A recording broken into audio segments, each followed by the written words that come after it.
സുരാ സമ്പൂർണ്ണ കലശം രുധിരാപ്ലുതമേവ സ ദധാനാ ഹസ്തപദ്മാഭ്യാം കൂഷ്മാണ്ഡ ശുഭദാസ്തു മാ. കൈകളിൽ കമണ്ഡലവും രക്തകലശവും താമരപ്പൂവുമേന്തിയ കൂഷ്മാണ്ഡ ദേവി എനിക്ക് ശുഭം പ്രദാനം ചെയ്യണേ.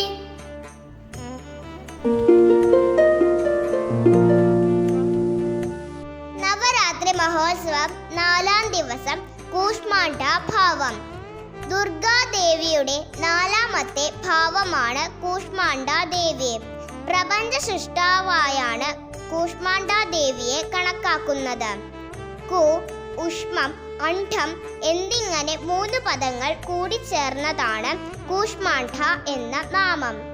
കു എന്നാൽ കുറവിനെയും ഉഷ്മം എന്നാൽ താപത്തിനെയും സൂചിപ്പിക്കുന്നു. ജഗത്തിനെ മുഴുവൻ നിർമ്മിക്കാൻ പോന്ന അണ്ഡത്തെയാണ് 3ാമത്തെ പദം സൂചിപ്പിക്കുന്നത്. 8 കൈകളോട് കൂടിയ ദേവി 7 കൈകളിൽ ആയുധങ്ങളും 1 കൈയിൽ രുദ്രാക്ഷവുമായി സിംഹത്തിന്റെ പുറത്ത് സഞ്ചരിക്കുന്ന ദുർഗാരൂപമാണ് കൈക്കൊണ്ടിരിക്കുന്നത്.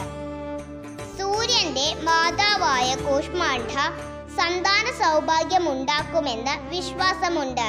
സൂര്യദേവന്റെ പ്രഭവ സ്ഥാനത്താണ് ദേവി വസിക്കുന്നത്. അതിനാൽ ദേവിക്ക് സൂര്യദേവനെ പോലെ തന്നെ പ്രകാശവുമുണ്ട്. പ്രപഞ്ചത്തിലെ സർവ്വജാലങ്ങളിലും തെളിഞ്ഞു നിൽക്കുന്ന പ്രകാശം ദേവിയുടേതാണ്. ഒരു കാലത്ത് പ്രപഞ്ചം മുഴുവൻ ഇരുട്ടിലായിരുന്നു. കൂഷ്മാണ്ഡ ദേവിയുടെ പുഞ്ചിരിയിൽ നിന്നാണ് പ്രപഞ്ചം ഉണ്ടായത്. പ്രപഞ്ച സൃഷ്ടിയുടെ സമയത്ത് ദേവി തന്റെ പ്രകാശവും ഊർജവും സൂര്യനും നക്ഷത്രങ്ങൾക്കും നൽകി. പ്രപഞ്ചത്തിലെ എല്ലാ വസ്തുക്കൾക്കും ഊർജം ലഭിച്ചത് ദേവിയിൽ നിന്നാണ്.